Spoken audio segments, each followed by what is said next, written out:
Now in the hands of famous paranormal researcher Yamaguchi Bintaro, this mask is said to curse all who come into contact with it.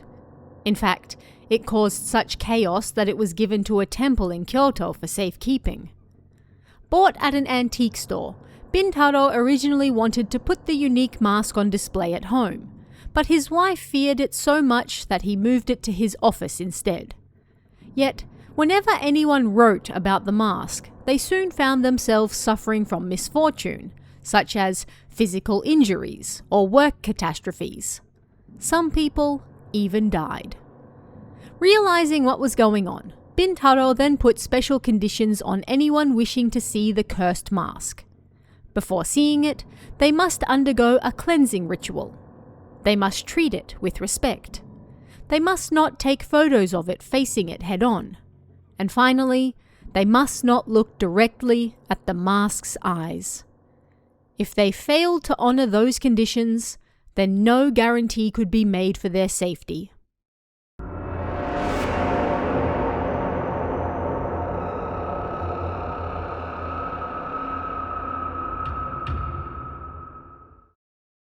Hello and welcome to Toshiden, exploring Japanese urban legends.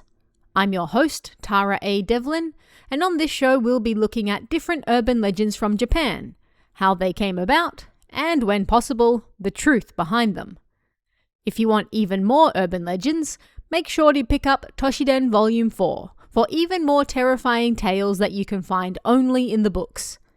And if you'd like early access to both this show and Kowabana, or you'd just like to support us, you can find our Patreon at patreon.com/Tara A. Devlin. Thanks, guys. On August 12th, 2012, Unbelievable aired an episode titled The Forbidden Seal Opening Special. On this episode, they featured what came to be known as the Cursed Mask, owned by none other than Yamaguchi Bintaro himself, the famous paranormal researcher. Images of this mask can easily be found all over the internet. It's mostly white in colour, with the majority of the forehead, eyes and nose area being grey, and there are splotches of blue around the eyes and mouth as well. The nose isn't very defined or even visible. There's a single cut for the lips, and the eyes are simply two holes that a pencil could just fit through. At a glance, it's a little creepy, but it also looks like something an elementary school kid would make. At any rate, it was presented on the episode as the most evil cursed mask in existence. Some big talk, to be sure, but how did it get that name? Well, according to Yamaguchi, anyone from the mass media who had been in contact with the mask in the past ended up suffering a terrible fate. This part is perhaps important to note.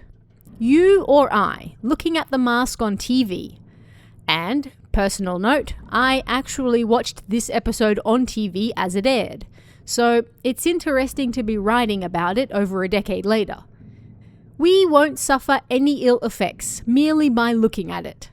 It's not that type of curse. You have to be directly in its space and sharing information about it with others.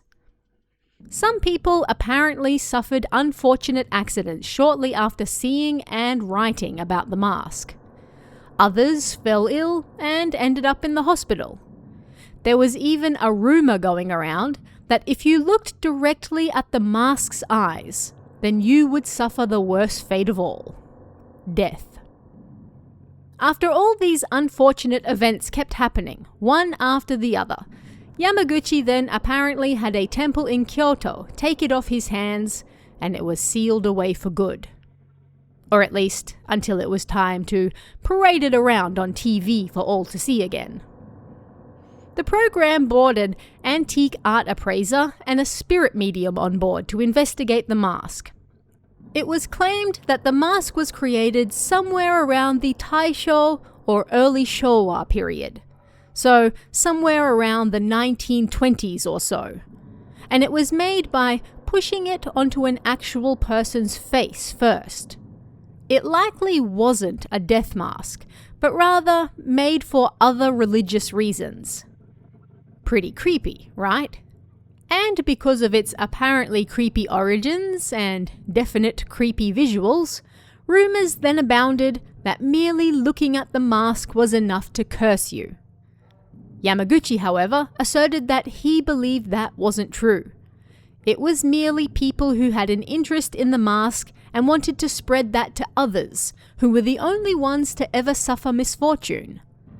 The show then claimed that, of those who had dealt with the mask, 5 had died, 3 were hospitalized, and 3 more saw their companies go bankrupt shortly after. Interestingly, after the program aired, it seemed the cursed mask swiftly proved itself to be real. The spirit medium, who claimed the mask did indeed hold great malice inside, and, in his opinion, was used to hide the face of someone who was disfigured, was arrested just a few days later. The 58-year-old monk from Tokyo was arrested for indecently touching a woman without her permission when she was visiting him for a cleansing ceremony the previous year. Cursed indeed. Reactions on the internet after the episode aired also seemed to support the theory that the mask was cursed. Some claimed they heard strange voices while watching the episode, and others claimed the lips on the mask actually moved. But Yamaguchi himself claimed that only those from the media ever suffered any harm from it, and even then, it was only those who believed in curses to begin with. If you didn't have negative thoughts while dealing with it, and if you didn't believe it could harm you, well then, it wouldn't. Easy. But avid Yamaguchi fans noticed something strange while watching the unbelievable episode. No, not the cursed mask moving, or even strange voices that didn't belong. No, they noticed something else. They had seen that mask before, but with an entirely different backstory. That's right. Back in 2008, Yamaguchi shared pictures of the same mask on the Naigai Times website. At the time, Yamaguchi claimed it was called the Akuma, Devil's Mask. As the story went at the time, 3 different people who got close to it met with misfortune. The first happened in March 2007. When a friend of Yamaguchi's who appeared to be an editor for the magazine BX suggested they do a piece on the mask, they took pictures of it at Yamaguchi's studio, with Yamaguchi's younger brother present. However, that same night, one of his brother's colleagues suddenly died. He was only in his 50s, and the timing seemed an odd coincidence. Now, that alone is stretching the coincidence quite thin. But a few days later, the editor suffered a broken bone in an accident. Then, the company that owned BX was bought out. Was this all the work of the mask? Either way, Yamaguchi then reportedly gave the mask to the Yokai warehouse in Ome, Tokyo, for safekeeping. Then, in April 2008, Yamaguchi set up a new office and asked an employee to bring some lights from the Yokai warehouse. She went herself, taking the train. The office was only 5 minutes from the station, and when she arrived, she called to let them know she wasn't far away. Yet, when half an hour passed with no sign of her, they grew worried. Another employee went out to look for her and found her simply wandering around the streets nearby. But even more frightening was what they found in the box she was carrying. Not the lights Yamaguchi asked for, but the Devil's Mask. And even more confusingly, once again that same night, a colleague of Yamaguchi's younger brother died. This one was in his 40s. After this, his brother naturally didn't want the mask in the office, so Yamaguchi put it in the boot of his car instead. He stopped by his manga studio on the way home and left it there. That night, an elderly woman who lived across from the studio reportedly died. Her house was directly in sight of the mask in his car as it was parked outside. But that wasn't the end of the mask's misadventures. The mask was also set to appear at the Naigai Mystery Summit, and the same employee that got lost bringing the mask in a box was chosen again to pick it up. Why? Well, she was seemingly the only person not cursed by it, despite getting lost while holding it. At least she wasn't dead, right? At any rate, when she didn't show up again, everyone got worried. But this time, it turned out that she didn't get lost, but rather, the train she was on had an accident. In these cases, accident generally refers to someone jumping in front of a train. She herself was fine, but strange things continued to happen around the mask. When it finally reached the live event, performers claimed to feel sick when the mask was nearby, and miraculously recovered once it was gone. Others claimed to see a mysterious dark figure near the woman who brought the mask. During the performance, they also reported a large man standing in the crowd, but then he disappeared, and in his spot, they found the woman with the mask again. Creepy. And even after the performance ended, several people who took part reported ill after effects, such as the presence of the mask in the room with them, or close calls on the road home. After that, the mask was put into storage again for safekeeping. At least, until it showed up on Unbelievable a few years later, with a brand new story.